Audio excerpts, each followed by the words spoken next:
Let me turn on my mic so you can hear me. Good afternoon, everybody. Happy Sunday. My name is Robert. Welcome to another fantastic Cook Along Live. Today we are going to be doing some delicious baked ribs. My grandma Blanche used to make these, passed the recipe on to my mom, who made it all throughout when I was a kid, so I grew up with these ribs. Absolutely love them, and decided that I'm going to pass the recipe on through YouTube. Let some other people kind of experience a really, really tasty baked spare rib as opposed to doing a grill or a smoke. These are sweet. They can be a little bit spicy if you want to add a little bit of spice to them, but they're not by default. By default, they're just kind of sweet and yummy and mellow and really, really delicious. Now, I'm using pork ribs tonight, so all of the timings and all of the amounts of everything are going to be kind of based around that.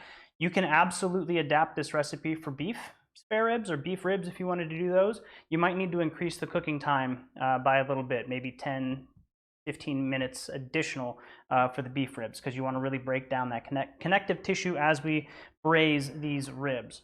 So without further ado, we're going to get started. We're going to turn our oven on to 350 degrees Fahrenheit. Not 100% sure what that is in Celsius, but I think it is 180. So go ahead and get your oven preheating to that. One of the sides that we're going to be making with these ribs is going to be rice. So I just like to serve them with a little bed of rice and a little salad on the side. If we have a little bit of extra time, we might make a couple of appetizers just to fill in some of that space. But I have a rice cooker, so I'm going to be doing all of my rice stuff in the rice cooker. If you're not using a rice cooker, just go ahead and make rice the way you normally would make rice. Rice cookers are super easy, and they always produce perfect rice, which is why I ended up getting one, and kind of swear by it. And we've used it in a couple of episodes. We've actually used it in a sushi episode in the past, and a couple of other episodes as well. Now, it's as simple as just filling up your little bowl with the amount of rice that you want. I'm doing 2 cups. My neighbors, my dad and stepmom, who are hooked up to my house in their RV, are going to come over and eat some dinner afterwards. So we're going to go ahead and make a double batch of rice here. 1 cup is good for about 2 people, or 1 person if that's the majority of what you're eating for your dinner. So doubling it up should give us enough for 4 people. That means 3 plus leftovers for me tomorrow, which is awesome. These ribs, we're going to be making them tonight. We're going to be eating them tonight. They do keep very well, and they actually marinate in the sauce a little bit longer. And what will end up happening is they'll start getting a little bit more of a depth of flavor. They become really, really rich and delicious. So this is a great leftover sauce. Let's go ahead and switch over to the sink cam so I can get this rice kind of rinsed off, and be right back with you. So really with rice, the only thing that I'm going to recommend, I know a lot of people just use tap water for a lot of their cooking, and that's fine. There's nothing wrong with it. It does have chlorine and oftentimes fluoride in it as well, just trace amounts, not enough to really, do anything to humans. Although it can change the taste, can change the flavor a little bit. So if you have a reverse osmosis filter in your sink, or if you have a bottle of water, not to be poncy or anything like that, but I recommend you use it for rice, since the majority of the flavor from the rice comes from the water, as the rice absorbs the water as it cooks. Now, another thing that I'm going to point out, if you have ever tried making sourdough bread or sourdough starter, and you can't quite seem to get it going, like I mentioned, there is a little bit of chlorine, just trace amounts, and trace amounts of fluoride in tap water, and there's enough in there to actually kill the bacteria that is used to make sourdough breads. So if you're going to be making sourdough breads and you haven't had very much luck getting your starter going in the past, make your starter using either filtered water if you have a filter, or bottled water if you don't, just to make sure that you don't have an abundance of any kind of chemicals in the water. Your bacteria will be a lot better off for it. You'll have a much nicer sourdough starter. So I'm basically just rinsing the rice off here until the water is mostly clear. For sushi rice, it's very important that you get it very clean. And I'm not rinsing with my filtered water. I'm just rinsing with tap water. And then what I'm going to do is add the filtered water as the cooking water for the rice. Now, if you're cooking sushi rice, it's a little bit more imperative to get extra starch off.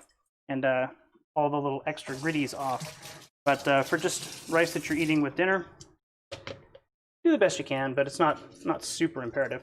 Now the cool thing about this rice cooker, or any rice cooker, is that there are little lines in the actual bowl. You just fill it up to the line. So I have 2 cups of rice, I got 2 cups of water. Got my rice cooker right here I'm going to slide it into. Make sure it's set. We'll go ahead and get that started. It'll sing at you for a little bit, and then it'll just start cooking. And then it'll just sing at you again when it's done. Cool, let's move back over to our ribs. All right, back with our ribs. We've got some beautiful spare ribs here, pork spare ribs. I've got quite a few. Again, I like leftovers, so I'm gonna have some extras for tomorrow. We're going to kind of get started by sectioning off the ribs. Now, this is something my grandma never used to do. What she would do is build her sauce and then just add the ribs to the sauce, maybe cut them down to like 3 or 4 rib sections and let them cook in the sauce. I'm actually gonna cut them down into individual ribs. It doesn't take that long to do, and it lets you do a little bit of extra browning on the ribs themselves, so you can actually increase the flavor of the sauce, make it a little bit more rich and a little bit more tasty. So that's what I'm gonna do. You'll notice that I'm actually using a baking pan for my ribs. If you have a roasting tray, that'll work just as good. The idea is you can lay out a lot more ribs in this than you can in, say, a normal pan or a normal pot, and so just works out a little bit better. So let me grab my knife and we'll get started on these ribs. So what we're going to do is learn how to cut ribs. Now I'm assuming that a lot of you guys have done this before, and it's not going to be anything new for you. However, I'm going to show you the way I do it, and then you can decide whether you're doing it a way that makes sense to you, or whether you want to shift it up and kind of see if my way might be better or whatever. So you'll notice on the ribs, you can see where all the individual bones are. It's very easy to see them, and then in between the bones is where you get your meat. This is where all the nice yummy bits of rib are. And what we're going to do is, you'll notice on this rib here, it's cut almost right along the bone. So what we're going to do is we're going to follow that and just kind of slide our knife right down the next rib bone as well. So there's the rib, there's the edge. Some of these you'll also notice the edge sticks out a bit and then it comes back in where the bone is. So we're going to start out here where the meat is and just start cutting up, and then slide your knife in to where it can go between the 2 rib bones. Sometimes you got to work it to get it there. And then just angle it towards that second bone so that the knife stays along the bone the entire way down. So there we go. This side here is all meat, and then this side here is where the bone is. And I'm just going to set these guys aside. Now again, the reason that I'm cutting these or pre-cutting these ahead of time is because it just allows me to kind of sear them off in the pan first before I get the sauce built, and then I can build a fond out of the ribs that will add to the richness and flavor of the sauce. So we're going to go ahead and just do this with all of our ribs. Careful with the knife around your fingers. And if you get to a point where you got to kind of work the knife around a rib to make your cut, just do the best you can. You're not always going to have a perfect slice all the way down and through the ribs. Sometimes they've been broken during the butchery process, or they're broken during packaging or whatever, and it's not super easy to get a perfect cut, but just do the best you can. And we're going to cut down through here. So you'll see here in this one here, I've got a rib that's kind of sticking out, but there we go. And then this guy here, kind of 2 ribs. I'm just going to keep him off to the side, and we'll work with him. All right, we'll go with our next one. Same thing with these. We'll find out where our bones are, and then we'll just cut right along the side of the adjacent rib so that we get a nice one side with meat, one side without.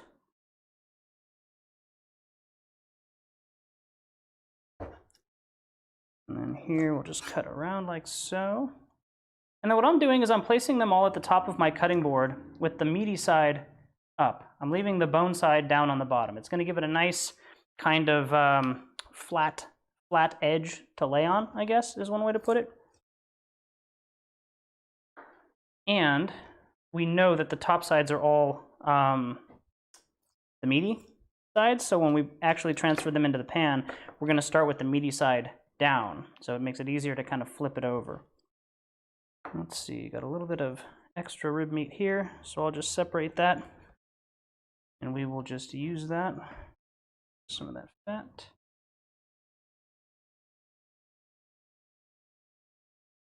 And we're taking care of all of this while our oven is warming up, so we're not wasting very much time, and we've got our rice cooking, so we're good on that.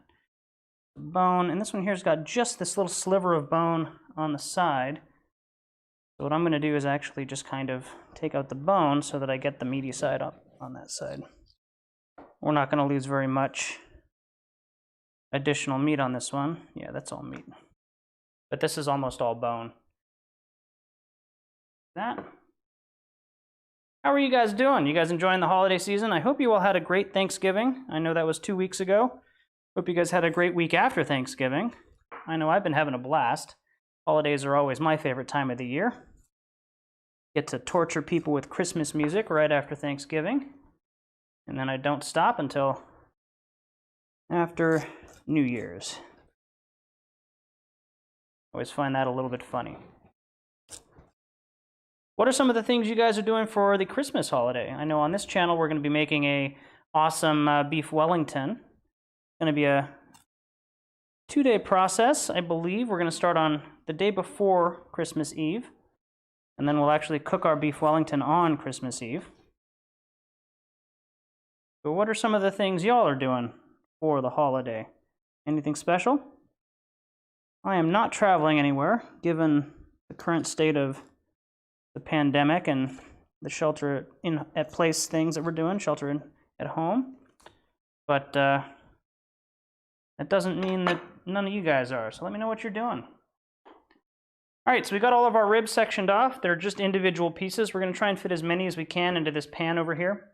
Whatever we're left over with at the end, I'm just going to set aside, and I can cook these a little bit later.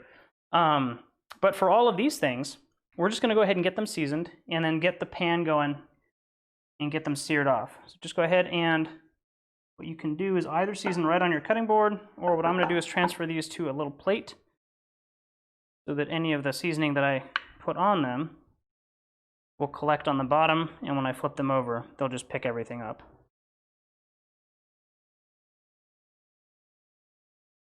And again, we got the meaty side up on all of these guys, and that's just so that we know when we move them to the actual pan which side we're putting down first. Keep them all uniform. And it's fine that on the plate they're all kind of packed together. It'll actually help season them a little bit more evenly. So when you're seasoning, make sure you season from a height. You'll actually notice that if you season from a height, you'll get a much more even spread of salt or pepper, as opposed to if you season really close. You're going to get a lot of salt on there, but you're not going to get a very good spread. Do some generous seasoning on these guys, and then we're just going to flip them over, season the other side as well. While we're waiting on, or while we're doing this, we'll just get our pan up to a medium to medium high. I've got an induction cooker here. I've got it set to 325, so not too hot, but you do want it warm enough to where you're going to get a nice sear on these ribs. And what's going to happen is as they sear on this pan, they're going to leave back a little bit of burned bits down on the actual pan itself. And then we're going to use those to build our sauce. Pan's getting a little warm, so let's turn this down a bit.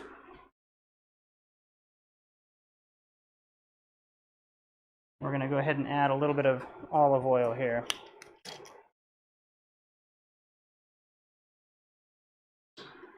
Now, one of the interesting things with using a pan...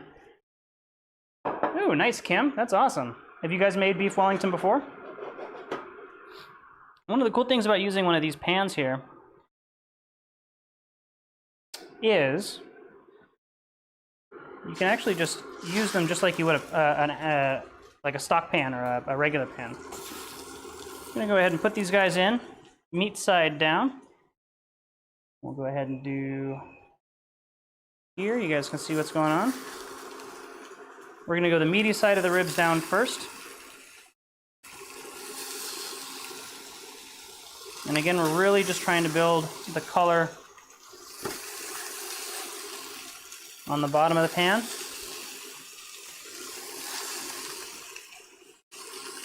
And on the bottom of the ribs.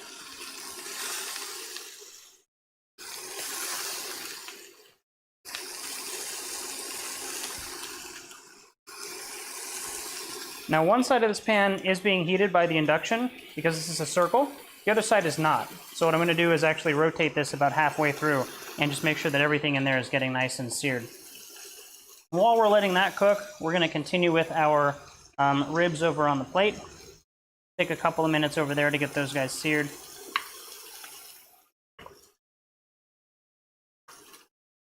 And then we'll move our ribs over. Yeah, and we've got just a little dollop of rib right there.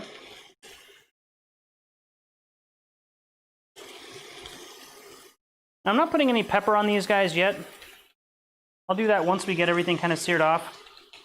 I don't want the pepper to burn on these. I want it to be nice and meaty and no burn flavors from the pepper. Go ahead and give these guys a spin.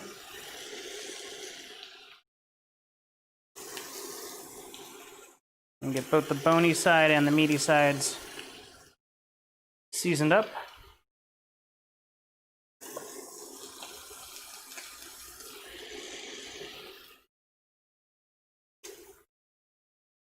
Oh, there we go. So, let me see if I can find a pair of tongs here. There we go. We'll see which ones of these guys. I believe this will probably be the last one that's getting color. Yep, this one here, not so much, and the ones on the very end, not at all. So we're just going to let these guys brown up.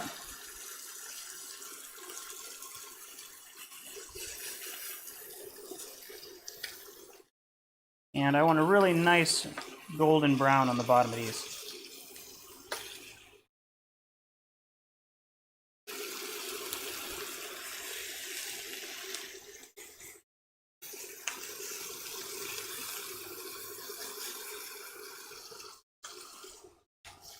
I'm gonna go wash my hands real quick.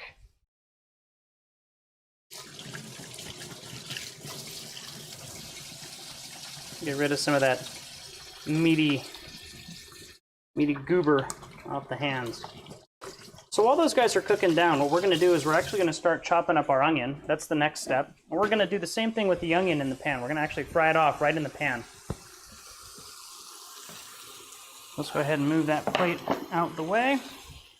Grab our onion. We're going to be cooking everything off of the cutting board. So whether we clean it off right now or not doesn't matter because we're going to be searing all this off. Everything is going to be cooked. It's going to be sanitized.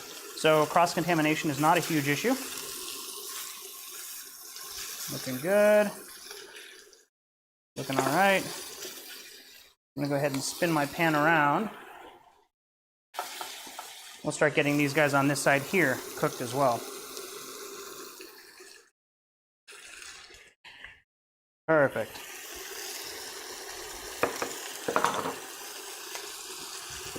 Go ahead and go through our onion the way we always do. We're going to just barely cut off the stem or the root side of it.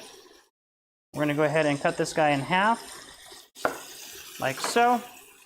We're going to peel off the outer layer of skin, which takes the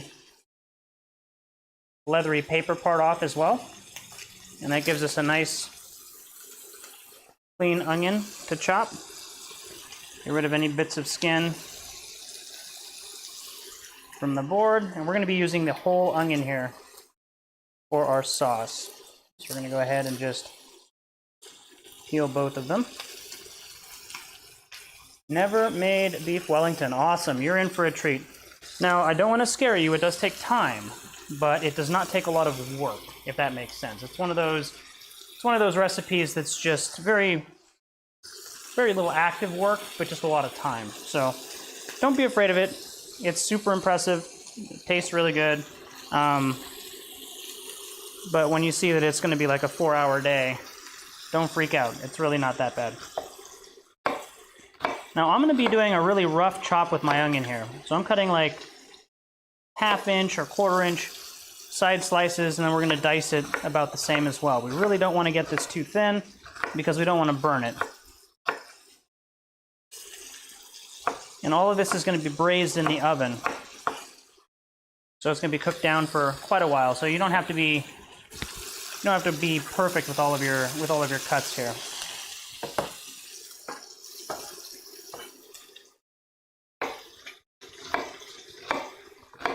Just get a nice dice going here with the onion. Cross cut it as well. There we go. And the only waste you should have is a couple pairs of roots like this. This is a nice spicy onion, so my eyes are starting to water. And while we're waiting, we're going to go ahead and get our garlic cut down as well. These guys are still in the paper. We're going to be dicing them down, so we're just going to kind of give them a light little tap with our knife. That should allow the papery exterior to come off pretty quick. Nice and easy. Now we're going to go ahead and give them a real nice smash. There we go. And same with the second one over here. Awesome. Let's go check on our ribs. There we go, that's some good color. Go ahead and give them a flip.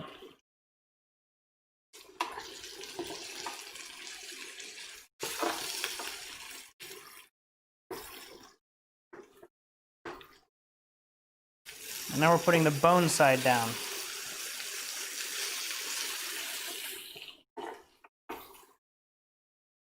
Now don't worry too much if you have little burn bits like that. They're actually going to rinse right off once we start braising. And again, just add a little bit of flavor to the sauce. Go ahead and get these guys all flipped around.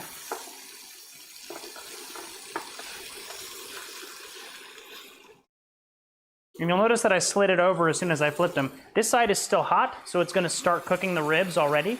This side is cooled back down, so we're just introducing more heat back into it. We're going to slide it back over again just to make sure that these guys finish cooking or finish searing, and then we're going to continue on that. So we're just going to give that a couple more minutes. As far as the garlic, we just slammed it down. We crushed it. Now, there's a couple of different ways to do this. I actually like to go back and just slice and dice them down a bit. Just makes it a little bit easier to work with and to crush them down even more. So I've cut them one way, this way, and I'm going to kind of turn them 90 degrees as best I can, and then cut across them this way. You don't have to worry too much about getting this down. Very, very fine, but if you want to, you can.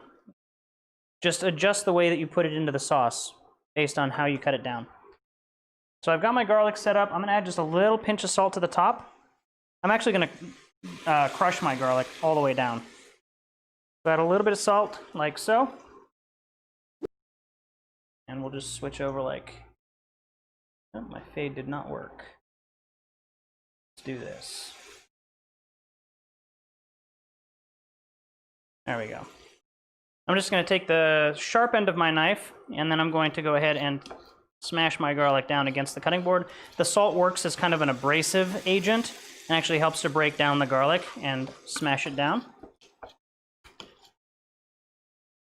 And I'm using 3 fingers and just using that section of the knife to work on my garlic.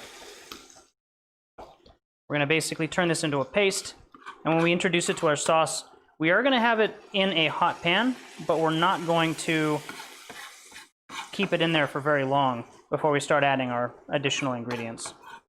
You might be hearing the induction kind of kick on and kick off as it maintains the temperature I have it set at. The ribs are kind of sizzling and then cooling off a bit and then sizzling again.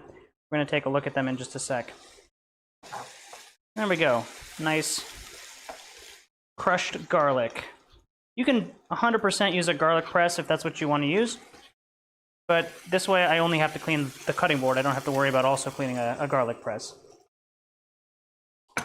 Cool, so let's go ahead and take a look at our ribs on this side. Starting to get a little bit of color on them.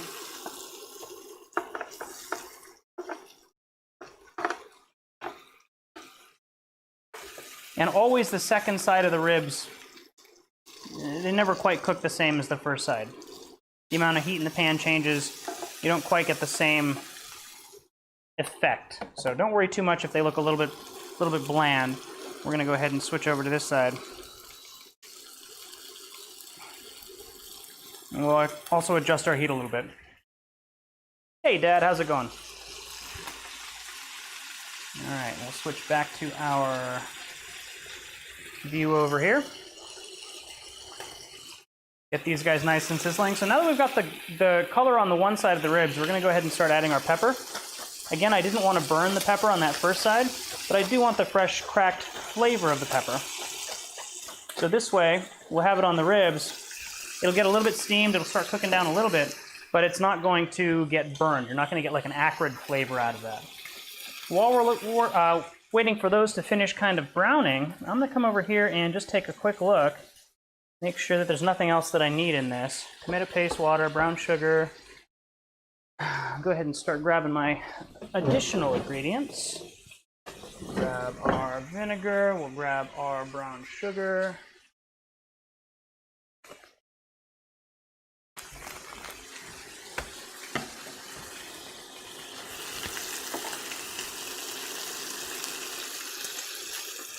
Take a quick look at the ribs.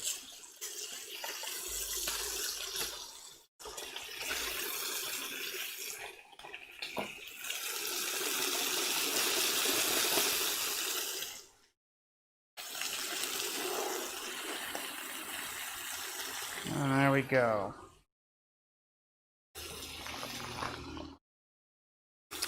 Whew. Getting pretty smoky in here now. I should really get a much more powerful vent hood, or install one right over the area where I'm cooking.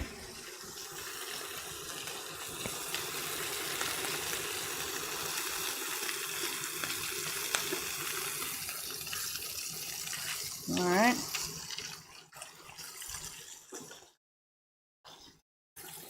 I think that's good. So what I'm going to do is actually turn down the heat on my pan there. I'm going to grab another little plate. And what we're going to do, we're actually going to pull our ribs off while we start building our sauce. Now, these are not cooked through. However, they are nice and seared on the outside, and they've left a nice amount of fond down on the pan. So now our job is to get that fond off and into our sauce. So we'll set our ribs on the side. We're going to go ahead and just toss our onions right in. Those should start to sizzle. Oops.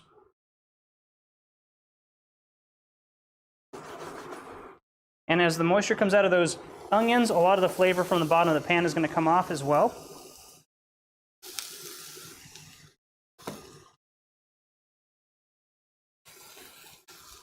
And start to release the brown bits. Now I'm going to leave the garlic on the cutting board and just kind of slide it over. We'll add that in just a second. I'm just going to get these onions well dispersed, start kind of scraping off some of the burned bits on the bottom. And let these guys brown off just a little bit.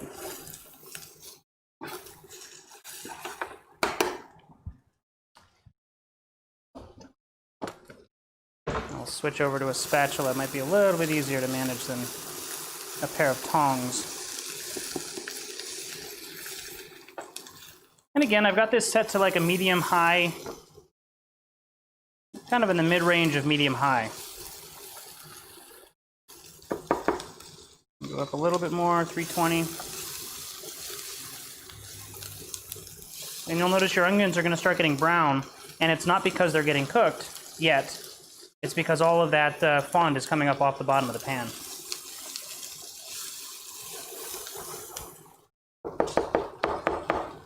And we're also cooking this, we didn't add any oil to the pan. We have enough oil from the fat from the pork ribs.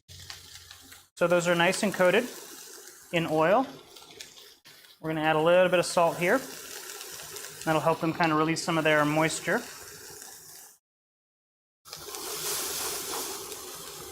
We'll just keep them moving so that nothing burns to the bottom of the pan. But you shouldn't be cooking at a very high temperature here. We're really just trying to sweat down the onions, add a little bit of color, and get that fond off the bottom of the pan.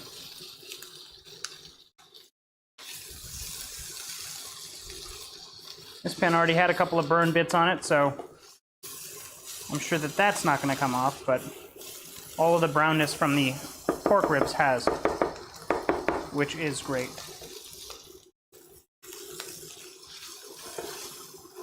And I'm keeping the pan moving because, again, I'm using a circular cooktop and a rectangular pan. So I just want to make sure that I'm getting everything kind of cooked. Keeping the whole bottom of the pan moving.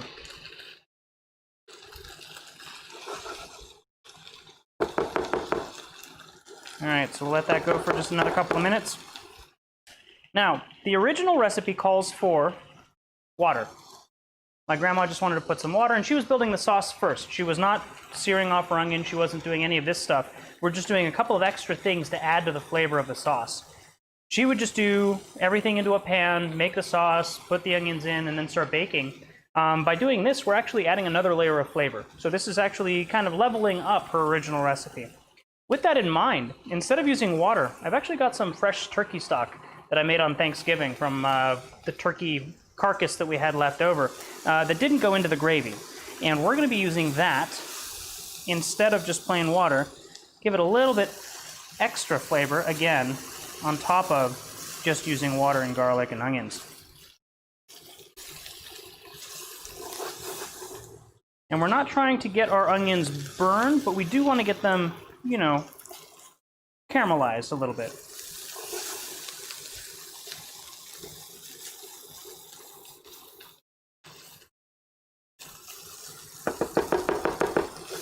Onions are sweating down. Come on, onion, get off. There we go. And we'll go ahead and grab our pulverized garlic and add it to the pan.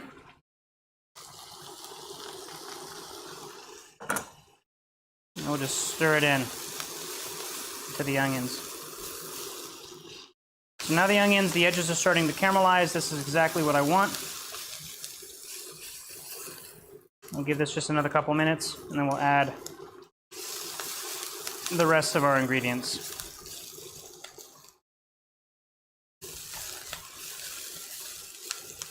Now, one of the cool things that I want to point out, since we are using a pan that's rectangular and we're cooking on a circular surface, I know that the heat element ends right around here. So what I can actually do is start adding some of my ingredients over to the cool side of the pan. So I've got some, actually use the rest of my tomato paste from here. So I've got some tomato paste right here. We're going to go ahead and add about a half cup of tomato paste. Just use the rest of that. And then we'll switch. Now this is not going to cook off because this side of the pan is not, it might be warm, but it's not hot. So a good amount of tomato paste. About a half a cup. There we go. Recipe says a cup, so I'm going to go for a cup. The reason that we're adding our tomato paste now, we're also going to warm that through and kind of cook it off. It's going to help some of the sugars in the tomato paste caramelize. It's also going to help the tomato paste become a little bit sweeter. Now be careful because the edge of your pan that is over your heat is probably going to be pretty darn warm.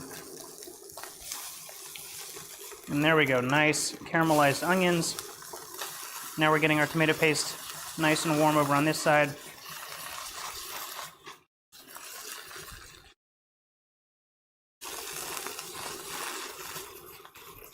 And then we're going to start kind of incorporating our onions into it as well.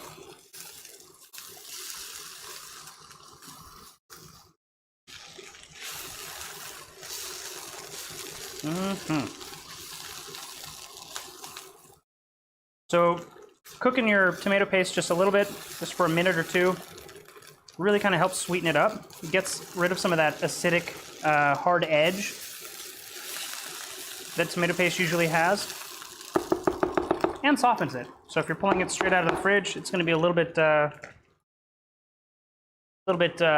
harder, I guess. And then when you add it to the pan, it's going to cook off soften a little bit, warm up.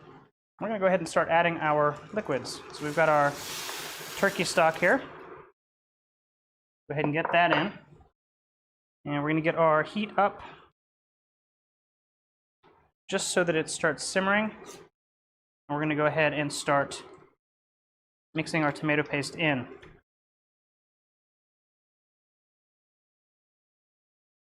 And having cooked it off a little bit should also help it dissolve quicker into the turkey stock, water, chicken stock, whatever it is that you happen to be using. You'll notice that this sauce is already pretty thick, but we're not done adding our liquids. We still have some vinegar to add, Lee & Perrins Worcestershire sauce. But this is what we're building as our base. There we go. We want about 2 tablespoons of vinegar. We want about 2 tablespoons of Lee & Perrins, so we'll grab that out. It can really be any kind of Worcestershire sauce. About 2 tablespoons of that.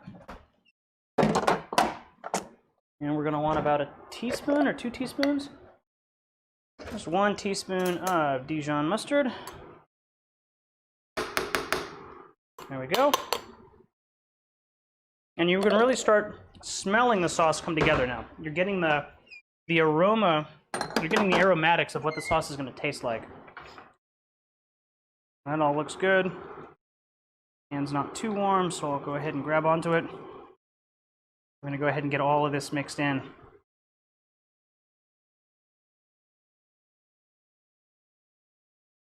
Beautifully like this.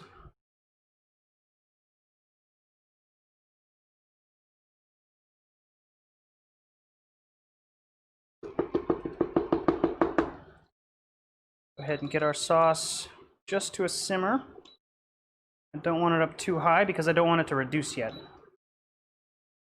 The faster of a simmer it's at, the faster the water's evaporating from it, and that just means the quicker it's going to thicken up.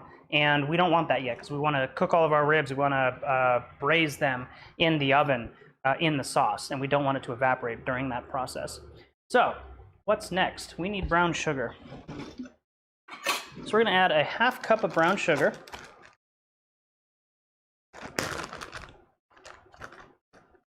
And it's up to you whether you want to pack it in to your measuring cup or not. I do like the pack method. Then I know that I'm always getting the same measurement, whereas if you go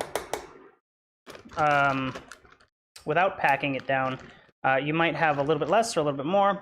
Packing it down, you're always assured you got the same amount. Go ahead and get this stirred in.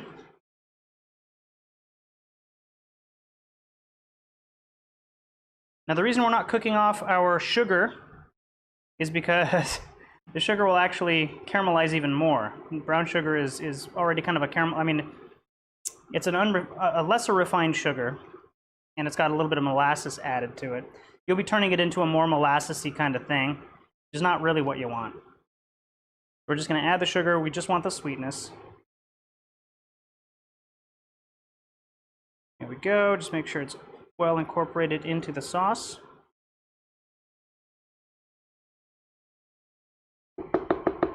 You can go ahead and give it a taste. Yum. Maybe just a little bit of salt. Not too much. And now we're just going to get our ribs back into the sauce. So I'm going to go ahead and put the brown side up.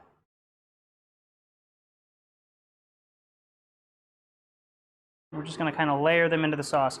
Try and get them under the onion. So try and kind of sweep the onions away and get the meat in contact with the pan as you put your ribs back in here.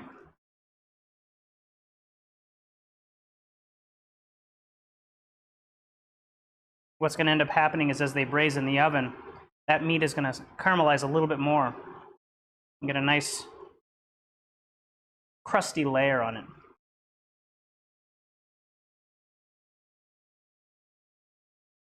You'll also notice that I'm leaving about, I don't know, a ¼ inch in between the ribs.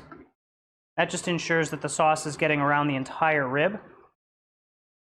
And we'll cook it down nicely. And you'll notice that after we've added our ribs to the pan, the sauce comes up like 3/4 or more on each rib, which is perfect. That's exactly what you want. I'm gonna go ahead and wipe off my spoon here. And I am going to just remove one of these guys. And we're gonna baste our ribs with a layer of the sauce.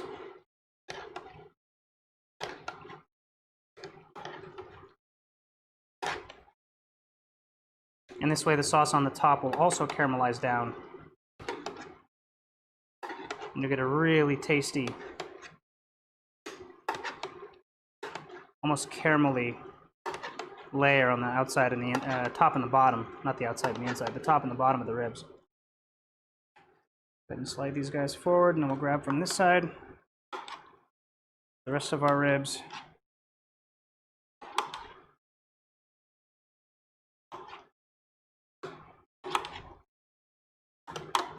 And look at that.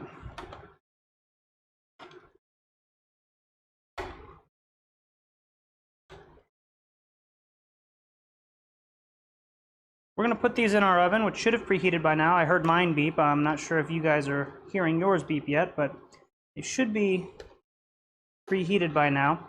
We're going to bake them for about 20 minutes, and we're going to pull them out and flip them over, and then bake them for another 10 to 20 minutes.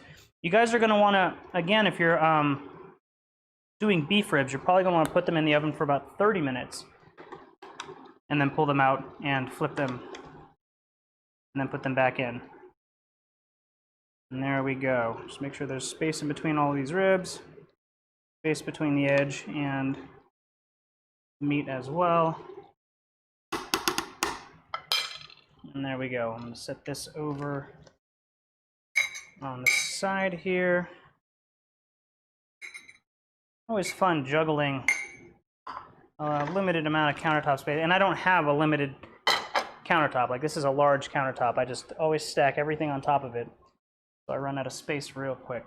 All right, cool. So we're gonna get these guys in the oven. Then we're gonna start. We're gonna clean off our cutting board real quick and start building a salad. All right, just make sure that that's not too warm. Go ahead and oven. There we go. Hey Siri, set a timer for 20 minutes. Down.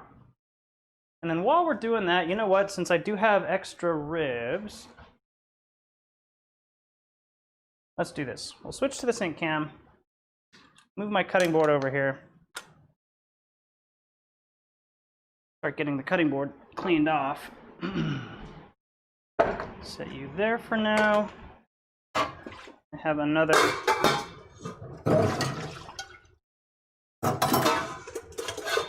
pan actually in my sink, which I'm going to rinse off and get my second batch of ribs going. Then we'll clean off the cutting board and get that second batch going. So yeah, awesome, Kim. I'm glad to hear that you guys are planning on doing the beef Wellington. Again, it's time intensive, but not super hard, if that makes sense. Don't want to scare anybody off from doing it. I think it's a great dish to make. I think it gets a little bit too much. People tend to scare other people off about it a little too easily. It's really not that bad. And there's actually a couple of different versions you can do. I actually saw one person do a pork tenderloin Wellington, which looked really good. We're just going to stick with beef this year, though. Get 2 seconds here to rinse this off and get our next set of ribs going. What are the rest of y'all doing for Christmas? I know my dad and my stepmom are going to be here, so they'll be having some of the beef Wellington that I'm making, but what are some of the other things that you guys do? I know my family usually does a turkey. Sometimes we'll do a standing rib roast.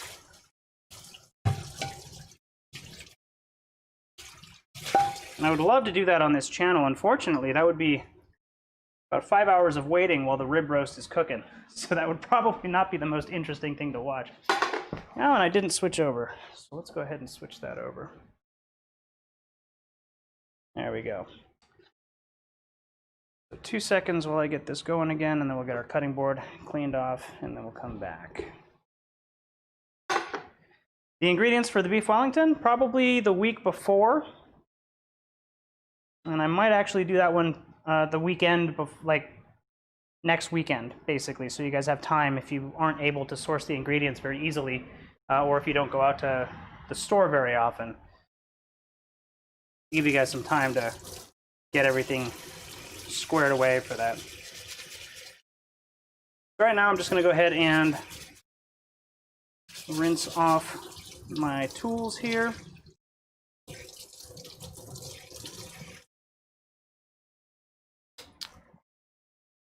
And there's actually a couple of different ways that you can do the beef Wellington. I'm going to be making my own pastry for the outside, for the exterior. If you don't feel like doing that much work, you can just go ahead and buy a pre-done puff pastry or pre-done pie pastry, if that's something that you can find as well. It's not that difficult to make your own. It just takes a little bit of time again. So I'm going to plan on just kind of doing that myself.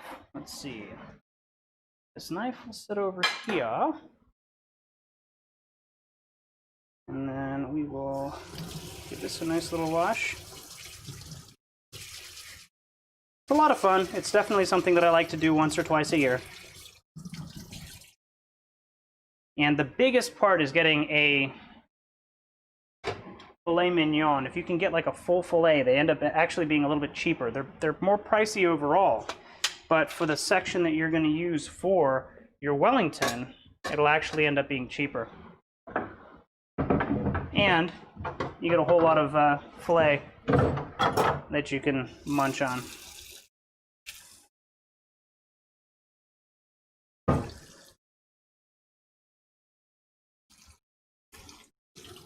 Go ahead and get our cutting board rinsed and washed real quick. And I'll move back into the cooking. I know this isn't all that exciting to watch. However, I don't want to have any kind of a food illness while doing this cook along. I've avoided it for 39 episodes so far, and a lot of other meals that I make myself. I'm just making fun. All right, this is good. We'll switch back over to here.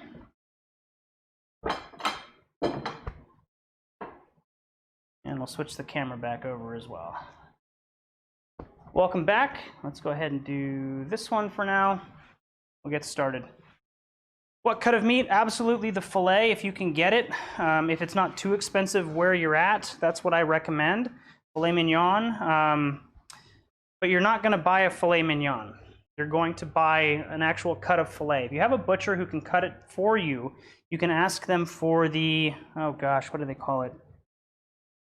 Can't remember the name of the actual piece that you want. I'll find it. It'll be in the ingredients list for sure. You can use a eye of round if you can find that as well. They tend to be a little bit tougher, but they're a lot cheaper. And you can get a pretty good sized eye of round and cook that into a beef Wellington as well. Now, what I'm going to be doing here in the States, we have a place called Costco, and I'm sure they have them in other countries, but I just know that we have them here. They actually will sell you the full filet, like a full primal filet mignon or filet of beef. And it's a huge piece of meat that you then have to break down yourself.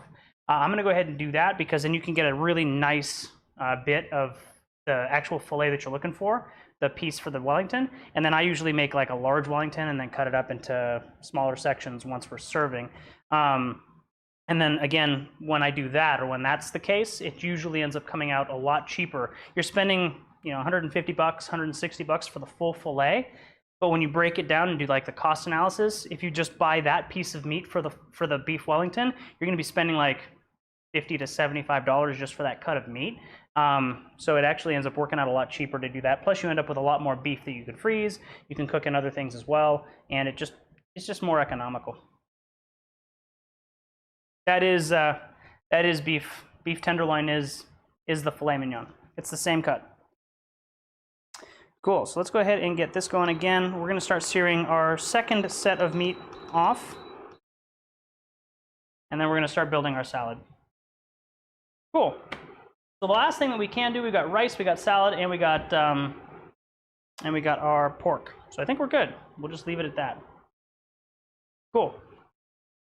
So while we're waiting on that to kind of preheat, go ahead and pull out a nice head of romaine and start building a salad. Now, if you're like me, you just buy the pre-bagged stuff. It's a full head of romaine, but it's already been kind of trimmed. And then I just like kind of peeling it apart, finding all of the individual leaves. And this just makes it also easier to kind of wash in the sink, pre-rinse. And we'll go ahead and break down probably a whole head, and then I'll leave the little bits because I like to just kind of snack on them as we go. Now what I'll do with the larger pieces, they're the pieces that usually have the dirty bottoms. I'll actually kind of line them up like so, and just trim off the bottom piece. And those are all the ones where you see a little bit of dirt, or you see a little bit of that kind of pink fringe. There's nothing wrong with it, but it just makes it easier to kind of clean these guys off if you get all of that trimmed. So I'm just going to go ahead and take off about 1 inch off the bottom. Now all of these guys we're going to go ahead and wash. Next thing that we're going to do for our salad, let's see, for that much, we'll do 2 tomatoes. So we'll get him, we'll get him. Take off any tags, we're going to rinse them off in the sink as well. Shush! I always like to use the English cucumbers, and we're going to use about 1/2 a cucumber. These ones here are not waxed on the outside, so they just, I think they taste a little bit better as well. They're a little bit sweeter. Perfect. That's getting nice and warm, so we'll go ahead and get our oil in the pan.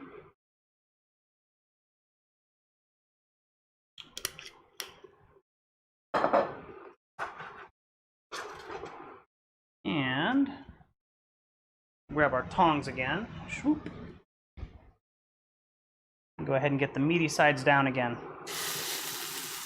We've already seasoned all of these guys. We're just putting them in here to get some nice color on them. You definitely want to hear that sizzle.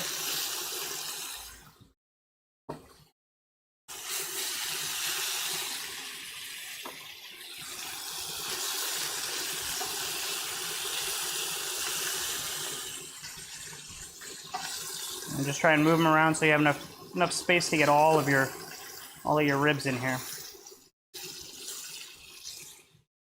Got this guy.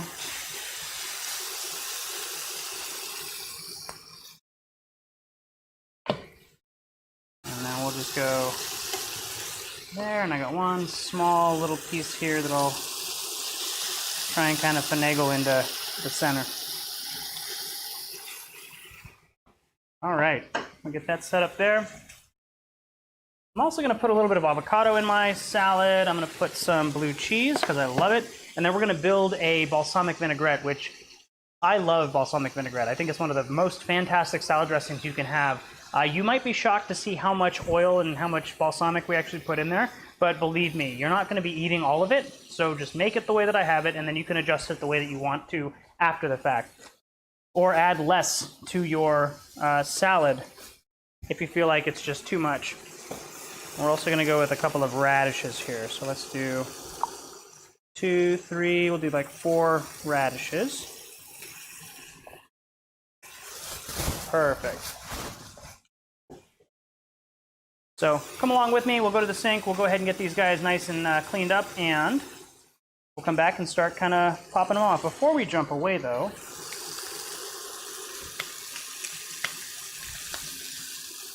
all right, cool. They still got a little bit of time. Because I don't want to burn these. I definitely want to get them nice and golden, but I don't want to get any burn bits on there.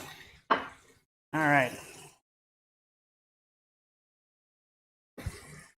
Grabbing a couple of things here. I guess we're not going to be rinsing our avocado because we're just going to scoop those out. So I've got my lettuce, I got my tomatoes, and I've got my radishes. These are all going to be the things that we're going to want to rinse off. Radishes, a quick rinse. Just set them down in there. And then we're going to give our tomatoes a nice little rinse. Set that there. Second tomato, nice little rinse. Set that there. Radish is a little bit more of an aggressive rinse. Very tasty root vegetable, sometimes a little bit spicy, sometimes not. Give those guys a nice little rinse. And then our lettuce. I actually like to go just one at a time with the lettuce leaves. And just make sure that the water is brushing off anything from both sides. And make sure your water is on the cooler side. You don't want to wilt your lettuce. And if you've already separated it from the root, this actually goes pretty quick. All you have to do is kind of pick it up, run it under the water, flip it over, make sure there's no bugs or dirt or anything else left on the lettuce, and you're done. Go ahead and give a nice little flap, get all the water off of them, flip them around the other way, do the same thing. I like to do it a couple of times there. Perfect, back to the cutting board.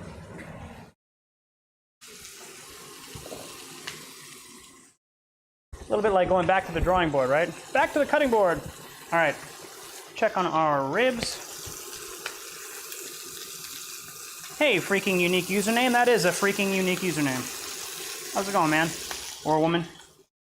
Good to see you. We'll go ahead and give these guys a nice little flip. You'll see we're definitely getting the color on them that we want. And again, we're building a really nice fond in the bottom of the pan.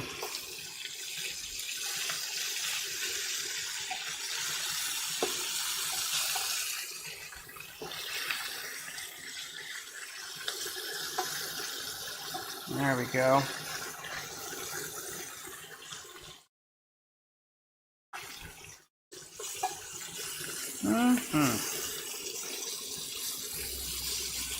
Just arrange them and make sure that they're all in contact with the pan.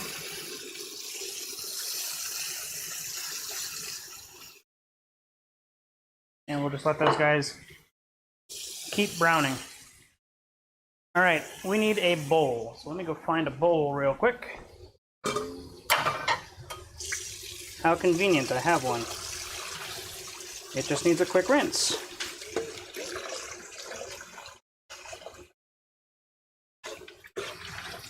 Oh, keep me off camera for just a second here while I rinse off this bowl. And we will get it squared away for our salad. Dry it off. Thank you, thank you. Yes, should be pretty nice. How many channels am I on right now? I'm on Twitch, I'm on YouTube, and I'm on Facebook. So 3 channels at the moment. All right, let's go ahead and get started with our lettuce. What I like to do is just kind of pick up a couple of leaves at a time, 2 or 3, and we're really just going to tear them off. I know a lot of people like to use a knife to get really nice straight cuts. The problem with that is it's actually not that great. The pieces usually tend to be really small, hard to grab with a fork. If you rip them off and you got like 1 or 2 inch pieces, they absorb dressing a little bit more, and by absorb I just mean they get coated a little bit easier with the dressing. And they're big enough to be grabbed by a fork. If you've ever been eating a salad that you've made and realized that your little pieces of salad, you almost need a spoon to kind of go through them, you probably cut them down a little bit too small. This also gives it a really nice rustic look. And as we know, the better something looks, the tastier it is. There we go. Now the only thing that I would say, I've got a little bit of extra water on my lettuce here. You might want to do this into a salad spinner and then spin it so that you make sure that the lettuce leaves are super dry. The wetter that the lettuce leaves are, the less the dressing will stick to them, because especially with a balsamic vinaigrette, it's oil and balsamic vinegar. But oil and water don't really mix that well, so it just makes it a little bit more difficult. Let's go ahead and get this out of the way. For our radish, I'm going to go ahead and just top and tail them real quick. We'll get these guys set up. We'll grab all of our little bits. into our trash can over here. And then what I want to do is I'm actually going to I'm going to find the flattest side and just cut a little bit of a flat. And now it gives me a nice stable surface to kind of work on.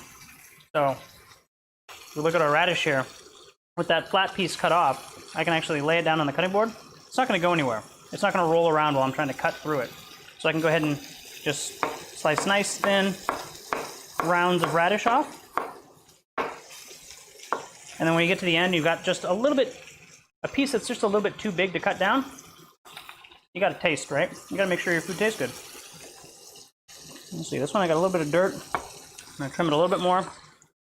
And then again, try and find the flattest side already. And then just cut myself a nice little flat one there.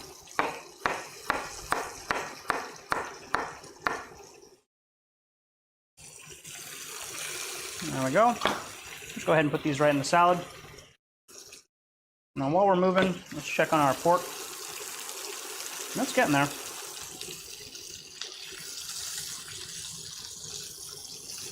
Very good.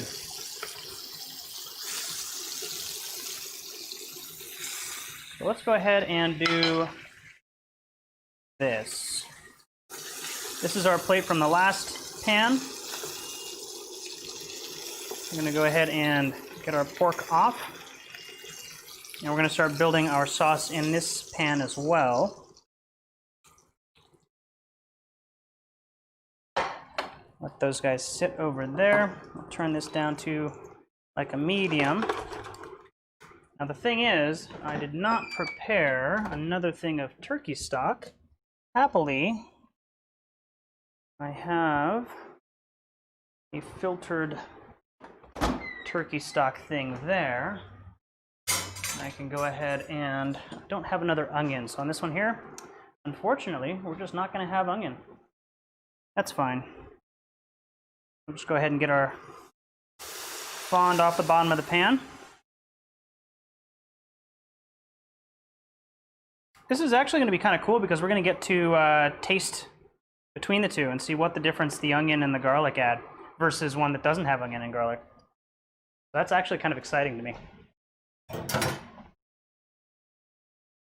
Go ahead and get this up to a simmer. Let it kind of start simmering. We'll put our stock back in the fridge. I'm in the process of getting all of my stock bagged and frozen.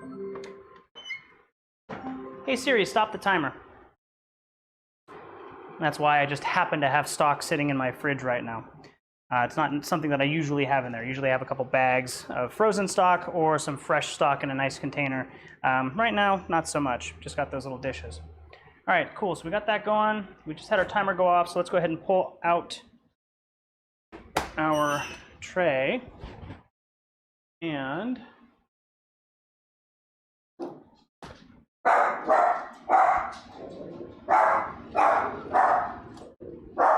I'm going to use that.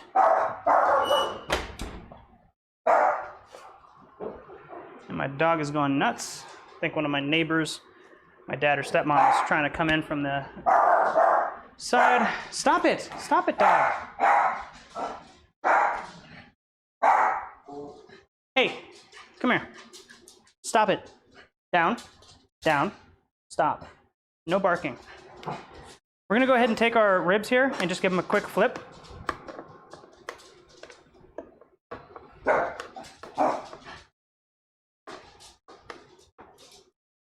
Howdy, neighbor. Thank you for the onion. It's too late, though. It's okay. I didn't have an onion for it. I didn't know I was going to need 2 pans. But that's fine. We're going to have 2 different sauces, so I'll get to taste between the 2. So we've got our first pan ready. Not ready, but we're flipping it, which is awesome. We're going to go ahead and get this back into the oven.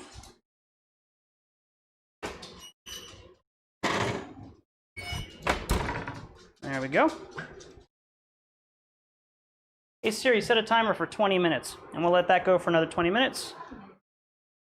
We'll get that cut down just a bit. You'll notice that on the bottom of this pan, like, there is no burned bits. All of the burned bits have come off into the sauce. So this is actually really It's going to be a really rich, porky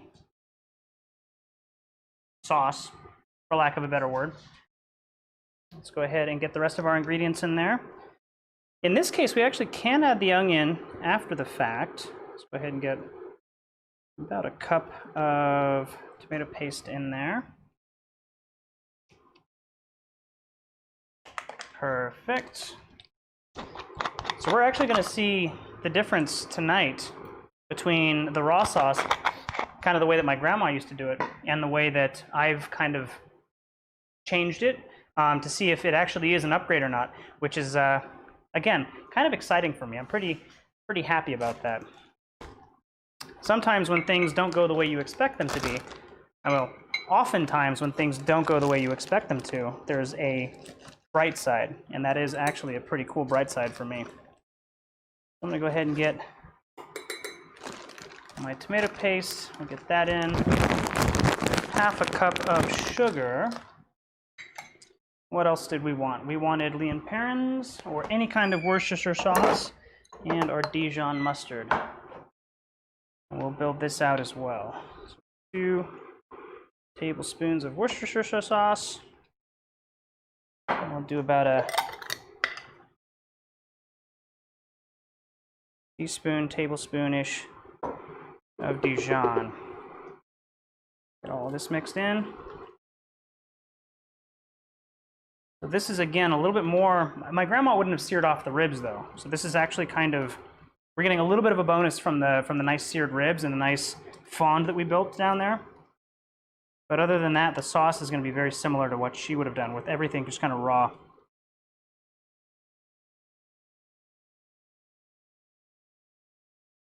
And it might be that there's absolutely no difference, and that'll be kind of fun to see as well. Just because then you won't have to go through the extra work of getting your onions and everything caramelized beforehand. But we'll see. Cool. Let that cook off a little bit. And while that's kind of building, we'll get back to our salad. So, again, nice flat side. And then we can cut our rounds out. You'll notice that I'm doing the claw method. This is what any chef that is really good at cutting will very likely teach you this method. You basically just take your hand, and instead of holding your fingers out like this or holding something like this, you just make a claw. You use your 3 fingers here as kind of like the base for whatever you're holding, and then you just roll your knuckles forward. You use your knuckles as kind of a guide for your knife, and then you use your thumb on the back to hold down whatever you're cutting, and then you can very quickly just move your fingers back a little bit at a time, and that will help you with sizing everything and just making sure that you're not going to cut yourself. The only thing to really keep an eye on when you're doing this, don't go so fast that you start kind of rolling the knife backwards, because then you can actually take off a fingernail. I've never done that, but I've seen it. Not a good look. So just be cognizant of the fact that you are cutting straight up and down, or even maybe slightly away from you. But this will give you a nice base. Now, if you're like me and you've got like small pinkies, the thing that I kind of find is sometimes my pinky will stick out like this. Just make sure you keep that kind of behind as well. You don't want any of that. That I have done. That's not fun. Cool, so we got our radish in there. We got our sauce over here kind of bubbling away. We'll get this down to a nice simmer. And then next we'll do our avocado. For an avocado, I like to just kind of take out the stem part up at the top. And then I use that as kind of a guide. That's already kind of a cut in the skin, so you can very quickly get your knife through that. You cannot cut through the seed. You can push it through the bottom, but you probably won't. So I cut straight down until I hit the seed, and then you can either roll the avocado with your knife, or roll it with your hand, or you can hold it, oops, and roll it that way, however you want to do it. Once you've cut through it, just section it in half, twist, and you'll pull the seed right out. Now you've got an avocado. If you want, you can cut it in half like so, and then the outside skin is very easy to peel off. If you keep it a half like that, it forms an arch, and an arch is one of the most stable shapes in nature. It makes it very, very difficult to peel the skin off because you're essentially trying to invert an arch. So you cut them in quarters. Again, the skin will come right off.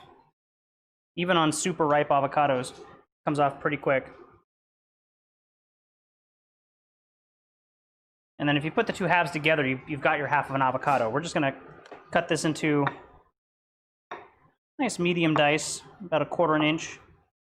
Turn it 90 degrees. And this isn't actually a really ripe and soft avocado. So there we go. And then the same thing with this. We'll do about 3 cuts, about 1/4 inch each. And we'll rotate and do the same thing. And notice that even doing this, I'm using the claw to create a guide for my knife. And we'll just go ahead and kind of break this up into our salad. As we stir it, it'll fall apart as well, and it'll actually help to make the dressing creamier. I get that broken up. Looks good. Any of this extra on the seed, you can 100% like scrape off with this, use a spoon. I'm just going to set that aside and probably like off camera, just eat it myself. And then for our tomatoes, we'll just go ahead and quarter these guys. If I were making a salsa or like a tabbouleh where I really want finely cut tomatoes, I'll actually take out the seeds and the gel that's in the center. For these guys here, I might just kind of take off a little bit of the pith, but I do want a nice bit of tomato in my salad. I don't want it to be super small or super fine. So I'm just going to go ahead and trim.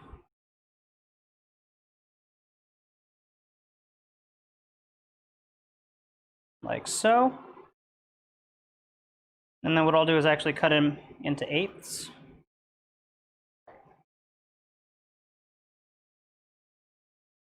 I am keeping an eye on my sauce over there, so don't worry too much. And then here I'll just cut them into 4s. 1, 2, 3. So I get 4 pieces. And just toss those right in. 1, 2, 3, which is 4 pieces. And then same with these. Now you'll notice that these guys are kind of rocking all over the place. There's not really, I mean, short of turning them on their sides like this, I guess that would probably be the safest way to do it. Put them on the flat sides, and then just cut them into 4ths this way.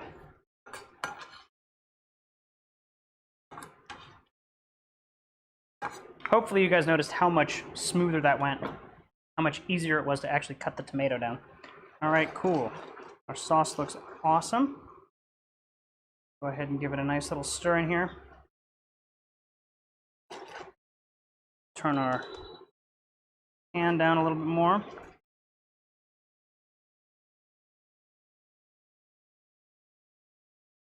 Now what I'm going to do is I am going to cut up an onion, put it in the sauce, and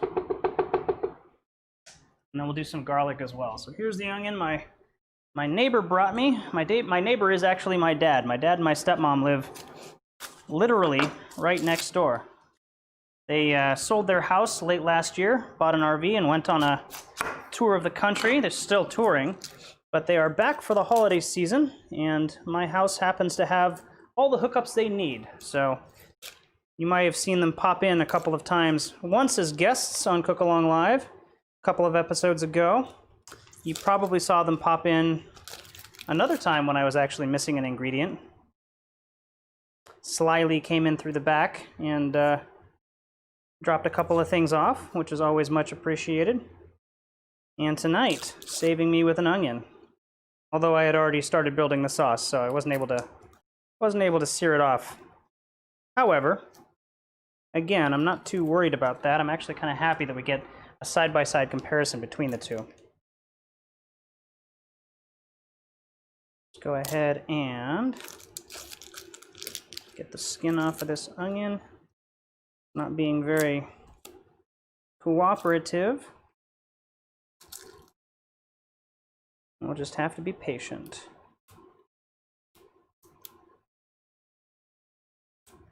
Usually I'll grab the outer layer of skin. The outer, yeah, I guess it would be a layer. and I'll just pull the whole thing off. But in this case, this onion has a really thick outer layer before the papery skin, and I don't want to waste all of that onion. Usually there's a really thin skin that hasn't really fully developed yet, and it's going to be like the next layer of papery skin. It's starting to dry out. It's super, super thin.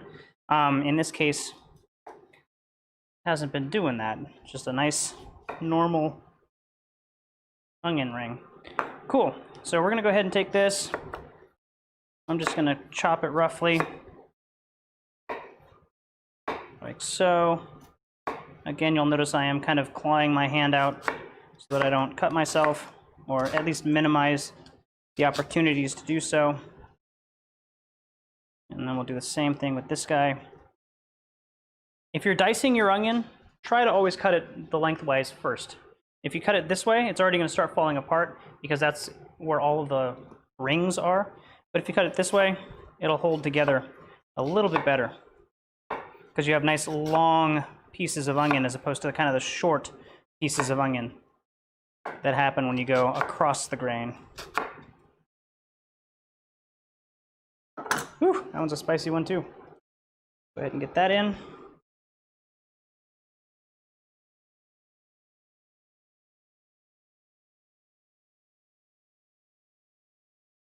And we'll get that stirred up. Break up the onion pieces, let it come back up to a simmer, and then we'll put our garlic in. Yikes.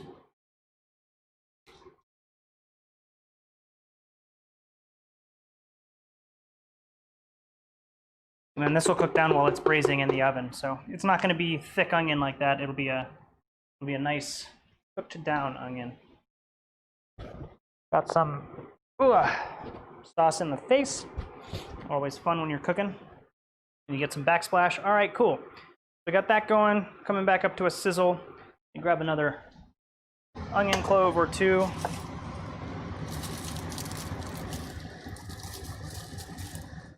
That's a good sized onion. I'll just use this guy.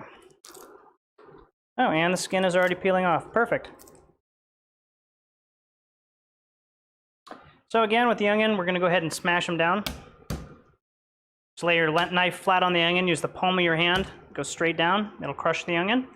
I like to then turn it so that I'm cutting lengthwise again. Nice long strips lengthwise. We'll kind of scrape those off the knife, turn this 90 degrees as best we can. And then we'll cut crosswise, like so. Scrape all of that down onto the cutting board. We'll go ahead and add a little bit of salt to our pile of garlic, and then just start breaking this down. Again, this way I just have to wash my cutting board. I'm not worrying about using a garlic press. I'm giving the onions a little bit of time to cook down as well. And I get to control how mushy, smashed I want my garlic to be. In this case, that's good enough. We'll go ahead and right into the pan. We'll set you on the side. Stir our garlic in. Perfect, perfect. Sauce looks good.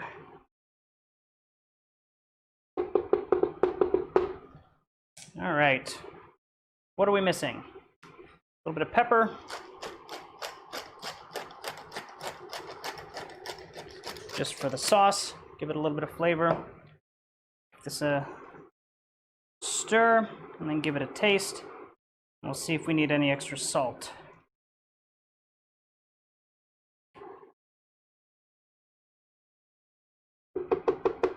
Yep, just a little bit of extra salt. Not too much. Work that in. And now we'll get our ribs. Again, just kind of move the onions out of the way and just make sure that the ribs are in contact with the bottom of the pan as best you can. What that'll do is kind of allow the bottom to form a sort of a nice crust. as it cooks in the oven. There we go. Get some of these onions out of the way as we push things around. Get our bigger piece in here as well. Move you out of the way, move you over there, move you like so. And our last rib. You'll notice that it's a lot more difficult to move the non-seared onions out of the way. So that is one point to my updated version. Now what I'll try and do is get in here and get some sauce, spoon it over all of these guys. Then we'll put it right next to our others. You guys probably won't get to see these guys come out, but I will post about it on Instagram afterwards and let you know which ones I liked, which ones my dad liked, and which ones my stepmom liked out of the two batches. And once again, something kind of fun coming out of a cook-along, not quite going the way I expected it to. But that's why we do it live, right? It's nice to have, nice to see some of the mistakes that can happen while you're doing this so that you realize that we're not all perfect, you know? Stuff happens. You plan things one way, you think that a dish is going to come together a particular way, and it doesn't end up happening. That's cooking. It's just being able to adapt and being able to work around any limitations that happen, either self-imposed or because of something that went on while you were cooking, and just continuing to move forward. This looks great. Go ahead and get it in the oven. Hey Siri, how much time is left on the timer?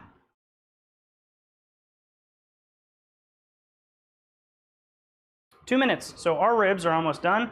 These will be going in. I'm just going to put them in for, yeah, probably another 18 minutes or so. And then we'll get them flipped. Go ahead and slide them in like so.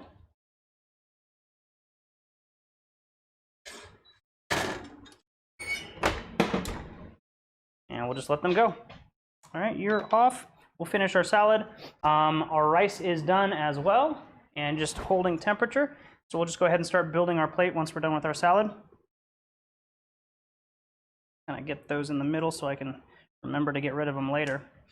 Our salad's almost done. We've got one more tomato and our cucumber. Your cucumber is really up to you. Now, where is my peeler?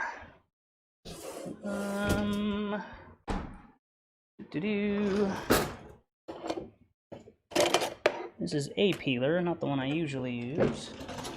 Here it is. All right. So you can always take off the outer skin if you want. Totally up to you. You can also just kind of take off bits of it, and then when you slice your cucumber up, you know, you get the kind of fun designs on the outside. So here, if you cut this guy, you get a little bit of skin on the outside. Looks kind of fun. Or you can just totally peel it and get nothing on the outside. Totally up to you.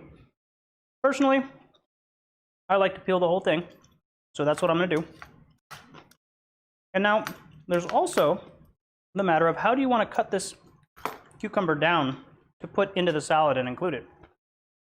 You want to use a knife, you want to, you know, cut it thin, you want to cut it thick, or you want to actually just keep using your peeler and cut off little peels of cucumber like so, and you can add these to your salad as well.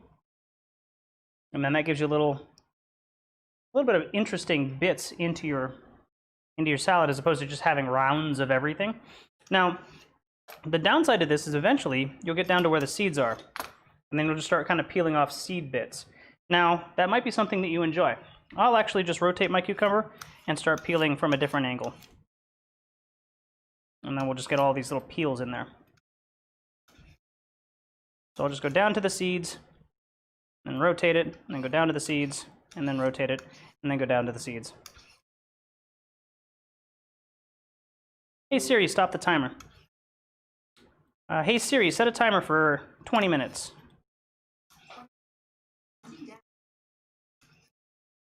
There we go. Now all of this bottom part is seeds.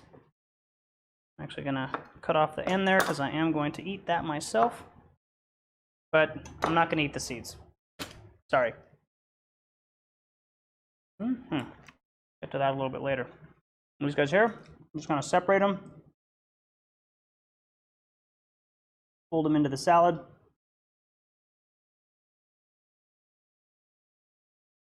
So, and when we add our vinaigrette and give it a nice little mix, it will all come together. Perfect. And then our last tomato, we'll do the same thing we did on the last one. Cut it into quarters. Just kind of get rid of any of this pith and the stem bit that you don't want. Not removing too much of this. This one doesn't need it at all. We'll cut it into eighths. And then, like we learned on the last time, we'll lay these eighths down flat and section them into quarters. So like so, do 2 and 2, 1, 2, 3, 1, 2, 3, 1, 2, 3, and 1, 2, 3. Perfect. There we are. Yummy salad. Ribs are ready to come out. Rice is ready to go on the plate. Give my hands a quick rinse. And then we'll just go ahead and dry our cutting board. And our knife. I'll set that over there. Cool. So let me go ahead and clean up my workstation just a bit. I want to keep you. I want to move those plates out of the way. And let me get a serving plate.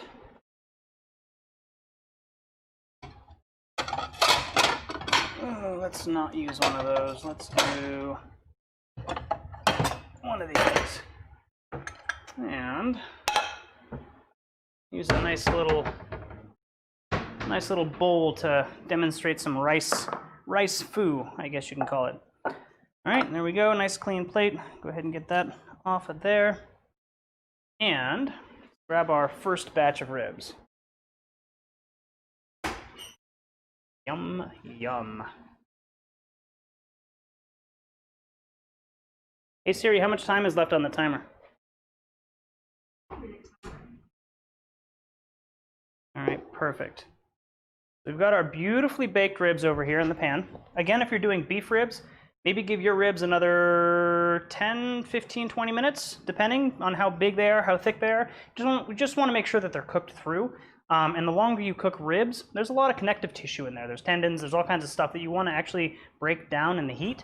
So you just want to leave them in there a little bit longer. It won't affect the sauce will still be fine. You just want to make sure that the ribs are cooked.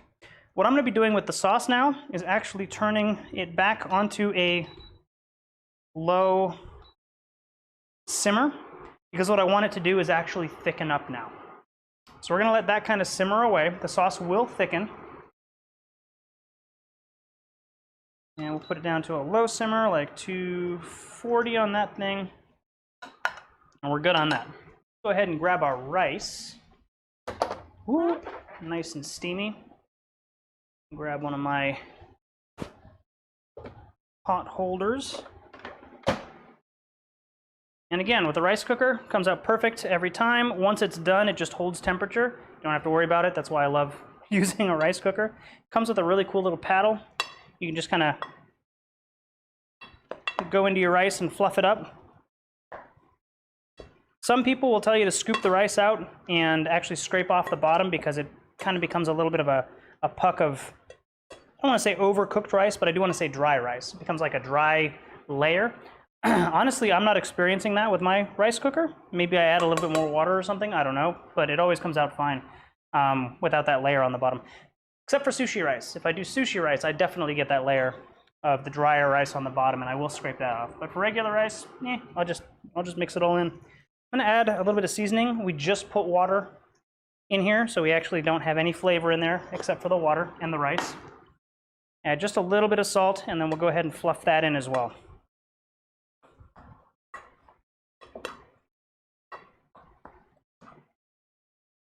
And the rice is going to stay warm for quite a while.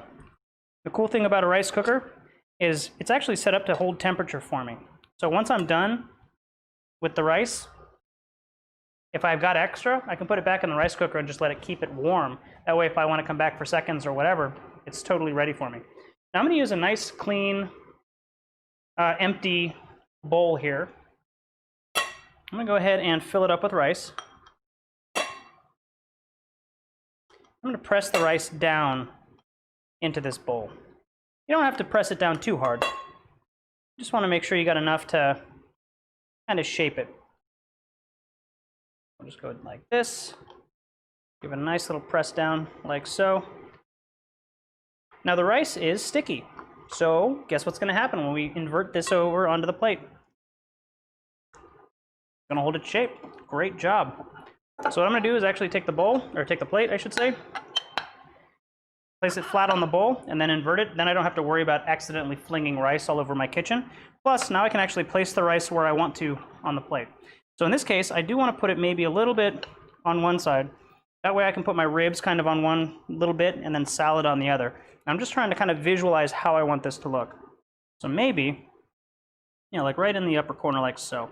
That'll be good. Now I can start kind of rotating my bowl just to make sure that the rice, you might notice that I'm rotating the bowl, but the rice inside the bowl is not moving. That means that it's separated, it's not sticking to the bowl. Now I can just pop this off, and I've got a nice little archway or arch or hut of rice.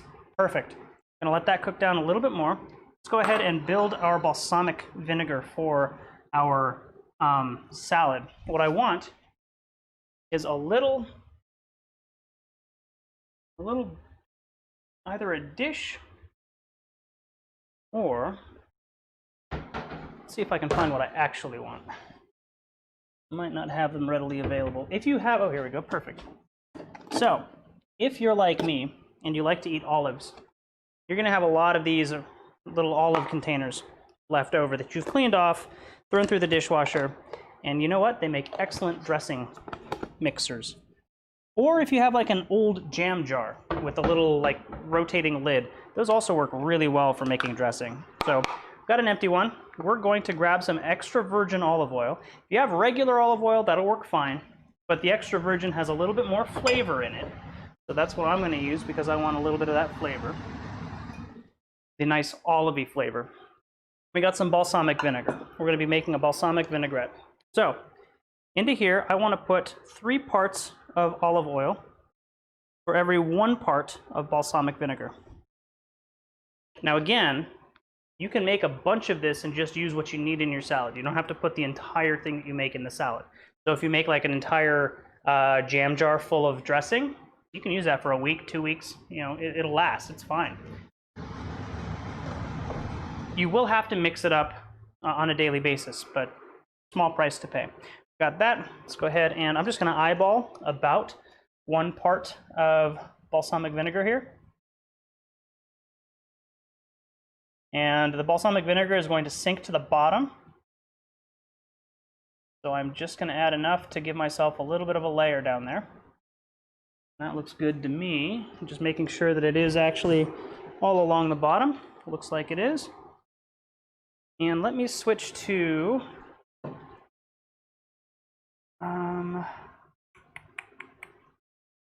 this view. See if you guys can see kind of that separation going on there. Now it's not flat. See if I can level this off. There we go. You can see that it's about 1 part balsamic vinegar to about 3 parts. Probably add a little bit more balsamic to this. But you want to make it about 1 part to 3 parts. You can also go half and half. You can also, I mean, you can adjust it how you like yours. I like to do kind of the traditional 1 to 3. So there we go. It's about 1 to 3. Looks pretty good. Now, on that balsamic vinegar, we're going to add a little bit of our salt. For this much, Probably about a tablespoon.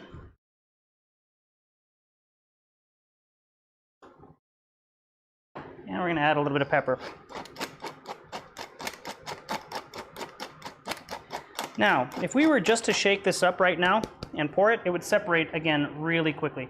What we want to add is something to kind of keep it separated and suspended.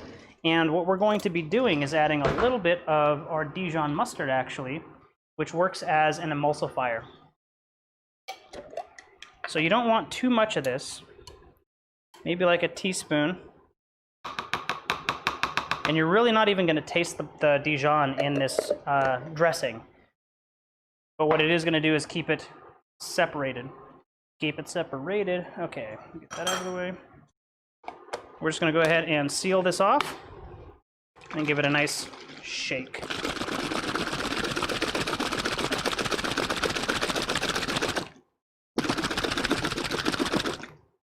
There we go. You're left with a really nice balsamic vinaigrette. Go ahead and pop this bad boy open. Give it a little taste. Yum. Might add a little bit of lemon, but I'm just going to leave it as is because it actually tastes really good. There we go. Get this off to the side. Got our salad. The one thing that I haven't added to the salad is carrots. I do like to add carrots to my salad. I do have carrots, but we are coming up a little bit over, what, almost an hour and 45 minutes here. So you guys are probably getting ready to eat. If you want, you can do carrots the same way that we did for our cucumbers, or you can cut them into rounds. And then again, it's your choice whether you want to peel them or not. I guess I could do the carrots. Let's do this. Cut off the ends. Cut off those ends. We've already got our peeler out. I'm just going to peel them right into the garbage. Like so.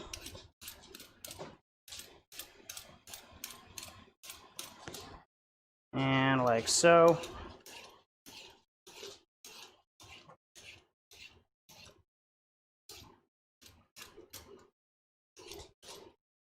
And then again, you can use the peeler to cut off long strands of carrot if you'd like, and add those to the salad. I'm just going to keep these round-ish. I'll do halves. Go ahead and cut them in to halves like so. Again, the halves are nice because then you have a nice flat surface that you can use to cut and not have your carrots wobbling around on you all over the place. There we go.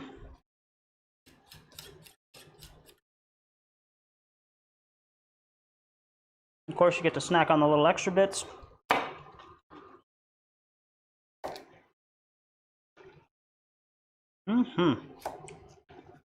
We're still waiting on this to just kind of thicken up a bit.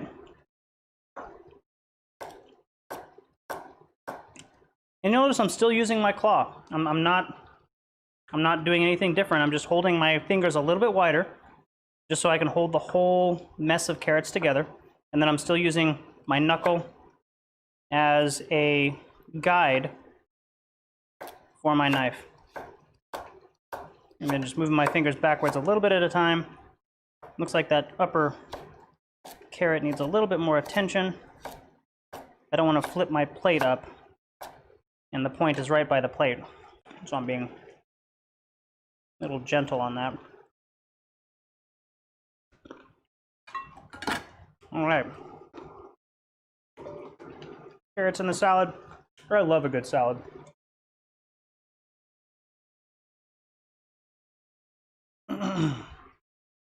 There we are. Nice salad. We'll go ahead and add some of our dressing to it.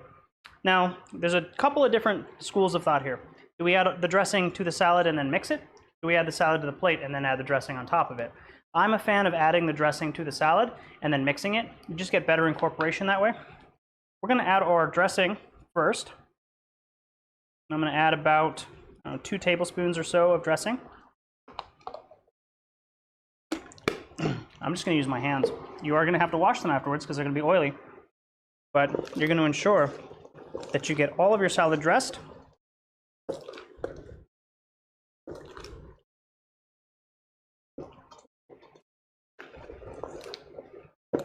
And it's kind of fun.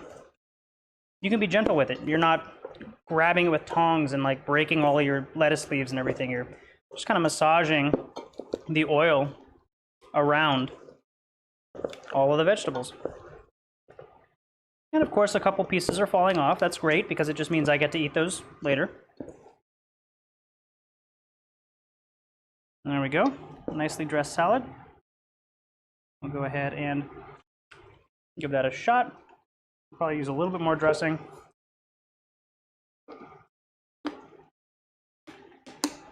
This is always the fun part. When your hands are oily and you want to add a little bit more dressing, and you put the cap back on your salad dressing. Do another tablespoon. Give that a nice little rub through. There we go. Now, the avocado is starting to kind of dissolve into the dressing. It's giving it a really nice coating on all of the leaves and everything. And, I mean, I don't know if you guys can see it in that camera. You maybe jump over to this one. Nice dress leaf. It's got plenty of dressing on it. That is good. All right, I'm gonna go clean my hands real quick.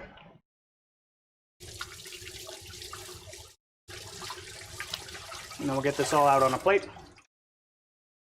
and eat up.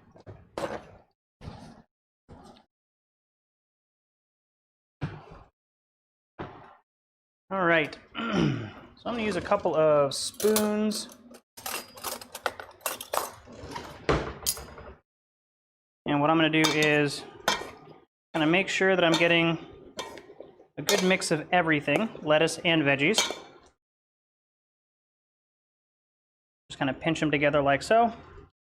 I'll set the salad down here on the bottom part of the plate.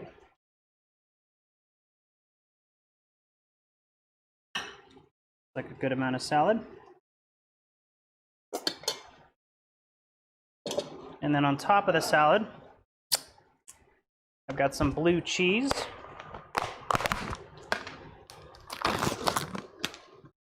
Which is my preferred cheese when it comes to salad. And I should have probably refrigerated this. But again, sometimes things don't always go the way you want them to on a stream. Go ahead and just kind of drop the blue cheese across the top.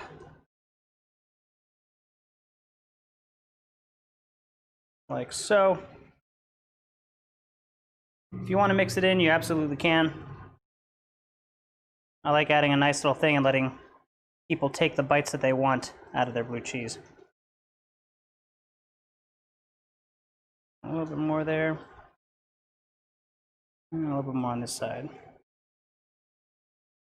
Cool. There we are. I'm going to rotate my dish just a bit so I can keep all of my ribs kind of in front of me here. We'll grab our tongs. I'm going to grab a couple of ribs. Good one. Go ahead and turn off our heat. 2. And do 3. Like so. And then maybe just because I'm doing this for a bit of presentation, grab a 4th one. Like so. Put our tong over there.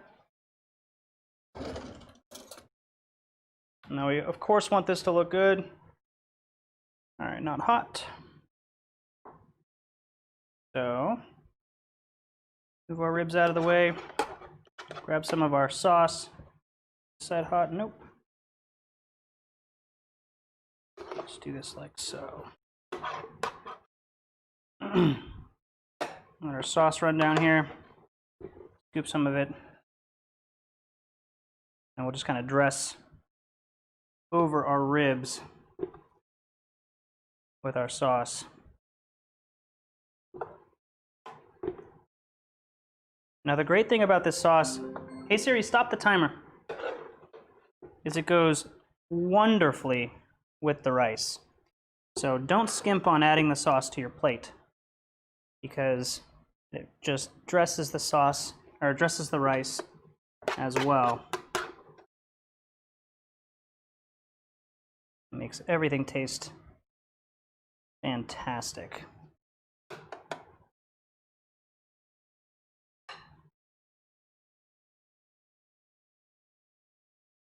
There we are.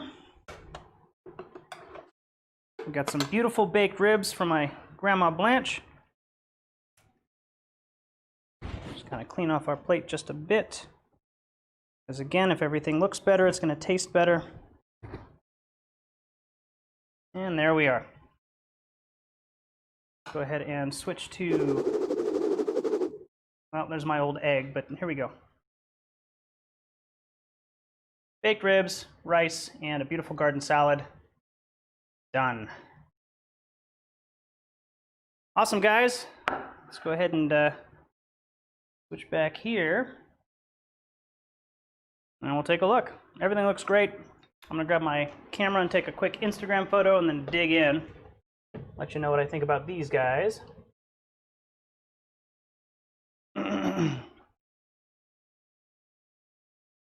Move you out the way, you out the way as well. What do you think? Is this something you guys would give yourselves a try? Give a try yourselves? How would I say that? Despite a couple of little hang-ups, actually went really well. We'll do portrait mode. And there we go.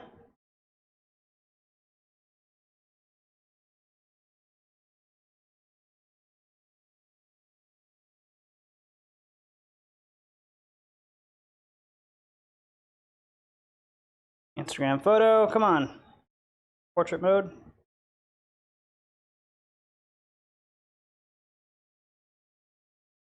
There we are.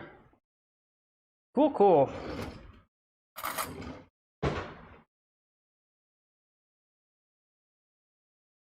All right, so let's dig in. Ribs look great. Go ahead and just kind of cut off a bit of this meat. Cooked perfectly.